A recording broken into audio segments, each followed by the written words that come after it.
প্রিয় ছাত্রছাত্রী, যারা 2025 সালে তোমরা উচ্চ মাধ্যমিক পরীক্ষা দেবে, যে সকল ছাত্রছাত্রীরা যারা বাংলা নিয়ে কিছুটা চিন্তিত রয়েছে, তাদের জন্য আমরা গুরুত্বপূর্ণ কিছু সাজেশন নিয়ে এসেছি।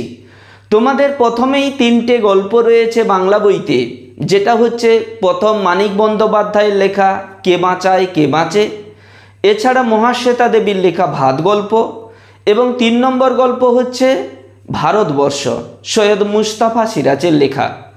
এই 3টি গল্পের মধ্যে 2টো গল্প থেকে তোমাদের গত বছর প্রশ্ন চলে এসেছে 2024 সালে, যে 2টো প্রশ্ন যেখানে ভাত থেকে দিয়েছে এবং কে বাঁচায় কে বাঁচে থেকে এসেছে। তাহলে এবছরের জন্য গুরুত্বপূর্ণ হচ্ছে ভারতবর্ষ গল্পটি, যেটা সৈয়দ মুস্তাফা সিরাজের লেখা। এই গল্প এবং এছাড়াও 2টো গল্প থেকেও তোমাদের প্রশ্ন করে রাখতে হবে। এই 3টা গল্প থেকে আমরা গুরুত্বপূর্ণ প্রশ্নগুলো দিচ্ছি। তোমরা অবশ্যই এই চ্যানেলে যদি প্রথম এসে থাকো তাহলে চ্যানেলটি সাবস্ক্রাইব করো, লাইক করো, কমেন্টে জানাও, এবং আমরা এইভাবে ধারাবাহিকভাবে যেমন গল্পে, তারপর আমরা কবিতা, তারপর তোমাদের যেমন শিল্প সংস্কৃতি চর্চা, ভাষা চর্চা এবং আমার বাংলা ও নাটক, অলৌকিক গল্প, পড়তে জানে এমন এক মজুরের প্রশ্ন, এই কবিতা থেকেও সবগুলো পুরো সিলেবাস ধরে ছোট্ট ছোট্ট ভিডিওর মাধ্যমে আমরা কিন্তু এই সিলেবাসের গুরুত্বপূর্ণ সাজেশন বিষয়গুলো আলোচনা করব। তোমরা অবশ্যই এই লং প্রশ্নগুলো আগে থেকে প্রস্তুতি নাও এবং সেই সাজেশন ভিত্তিকভাবে সেই মতো পড়ো। আমি অবশ্যই সেটা তোমাদের কথা রাখতে পারি, ওইখান থেকে অবশ্যই প্রশ্ন থাকবে।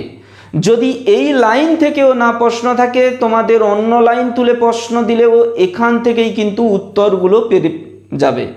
তাই অবশ্যই এই গুরুত্বপূর্ণ প্রশ্নগুলো তোমরা খাতা পেন নিয়ে সেগুলো তুলে নাও। আমরা সরাসরি চলে আসছি একেবারে সাজেশন অংশে। গল্প যেখানে তোমাদের ভারতবর্ষ সৈয়দ মুস্তাফা সিরাজ, সেই ভারতবর্ষ গল্প থেকে যে আমরা গুরুত্বপূর্ণ প্রশ্নগুলো বলছি, সেখানে 1 নম্বর হচ্ছে শেষ রোদের আলোয় সে দূরের দিকে ক্রমশ আবছা হয়ে গেল।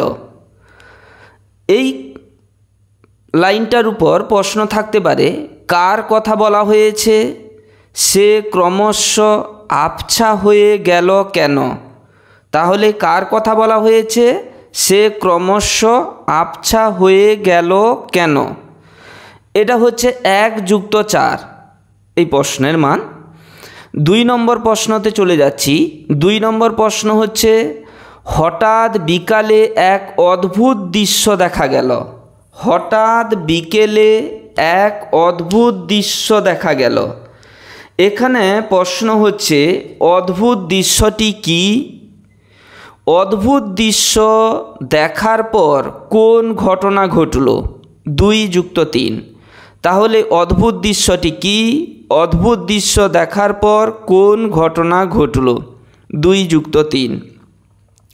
তার আগে বলে রাখি, গল্প কিন্তু খুব গুরুত্বপূর্ণ, কারণ ভারতবর্ষ গল্প থেকে কিন্তু অবশ্যই তোমাদের প্রশ্ন থাকবে এই বছর, কারণ গত বছর 2024-এ তোমাদের ভারতবর্ষ গল্প থেকে কোনো প্রশ্ন আসেনি। আচ্ছা, 3 নম্বর যে গুরুত্বপূর্ণ প্রশ্নতে চলে যাচ্ছি, সেটা হলো তারপরই দেখা গেল এক অদ্ভুত দৃশ্য। তারপরই দেখা গেল এক অদ্ভুত দৃশ্য। এই লাইনের উপর প্রশ্ন হচ্ছে কার পর কি অদ্ভুত দৃশ্য দেখা গেছিল? কার পর কি অদ্ভুত দৃশ্য দেখা গেছিল? 3+2। এরপর হচ্ছে 4-এর দাগে প্রশ্ন। আমরা পরের গুরুত্বপূর্ণ প্রশ্নতে চলে যাচ্ছি। আমি কি তা দেখতে পাচ্ছিস না? আমি কি তা দেখতে পাচ্ছিস না? Question mark. এটা কোটেশনের মধ্যে। কোন প্রশ্নের উত্তরে বক্তা এ কথা বলেছেন? গল্প অনুসারে বক্তার স্বরূপ উদ্ঘাটন করো। গল্প অনুসারে বক্তার স্বরূপ উদ্ঘাটন করো। 1+4। এরপর পরের গুরুত্বপূর্ণ প্রশ্নতে চলে আসছি। সেটি হচ্ছে সেখানেই গড়ে উঠেছে একটা ছোট্ট বাজার। সেখানেই গড়ে উঠেছে একটা ছোট্ট বাজার। এখান থেকে প্রশ্ন থাকতে পারে বাজারটি কোথায় অবস্থিত, বাজারের বর্ণনা দাও। 1+4। বাজারটি কোথায় অবস্থিত, বাজারটির বর্ণনা দাও। 1+4। তাহলে এই 5টা প্রশ্ন আমরা ভারতবর্ষ গল্প থেকে বললাম, যেটা সৈয়দ মুজতবা আলীর লেখা। এরপর আমরা পরবর্তী অন্যান্য গল্পগুলোতে চলে যাচ্ছি। এরপর হচ্ছে ভাত গল্প। ভাত গল্প মহাশ্বেতা দেবীর লেখা। এই ভাত গল্প থেকে আমরা 5টা গুরুত্বপূর্ণ যে প্রশ্নগুলো বলছি সেগুলো তোমরা লিখে নাও। 1 নম্বর হচ্ছে সেই জন্যই হোমযজ্ঞী হচ্ছে।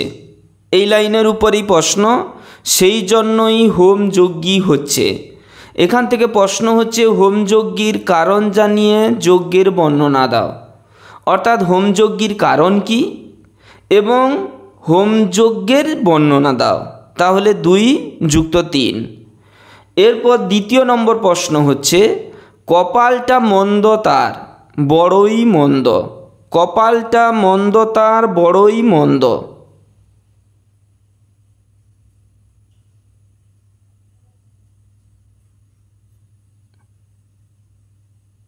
কপালটা মন্দ তার বড়ই মন্দ কার সম্পর্কে একথা বলা হয়েছে? তার কপাল মন্দ কেন?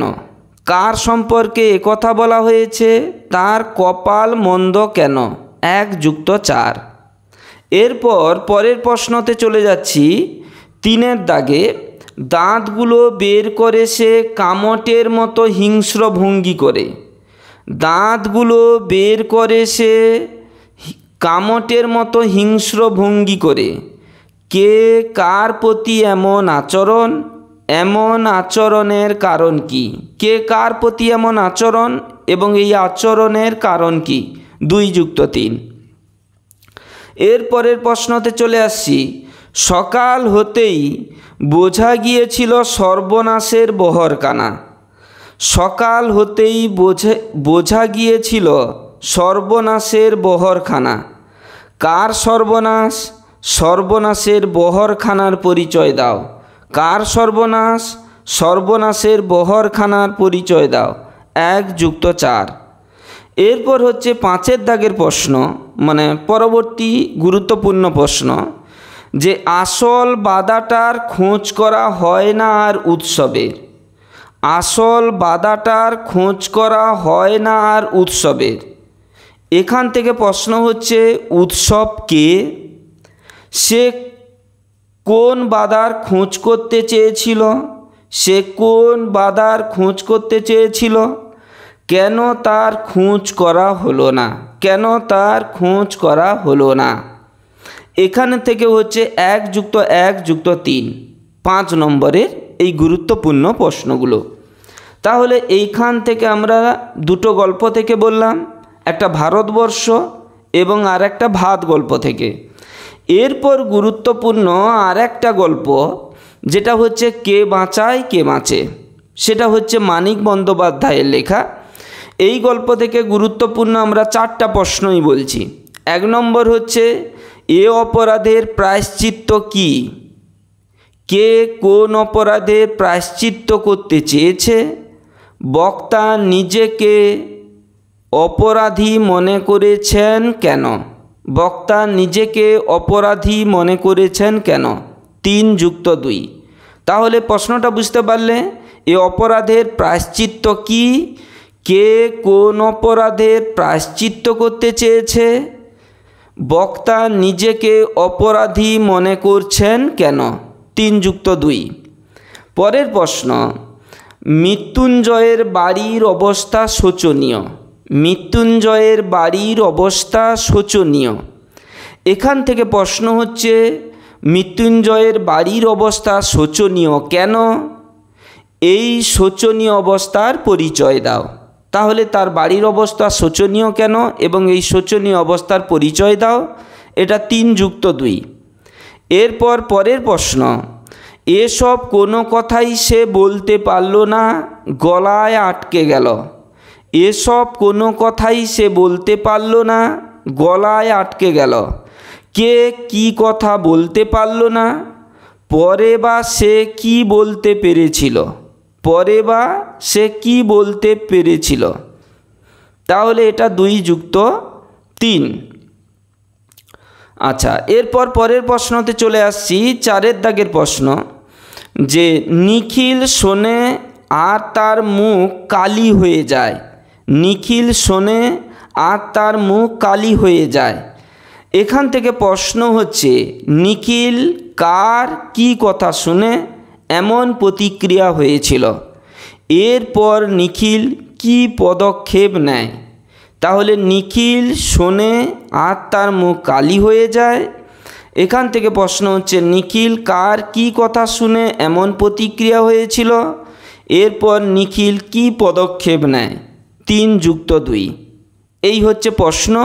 তোমাদের 3টা গল্প রয়েছে, সেখান থেকে 2টো লং প্রশ্ন আসে, একটা লং প্রশ্ন লিখতে হয়। এখান থেকে গুরুত্বপূর্ণ প্রশ্নগুলো বলে দিলাম।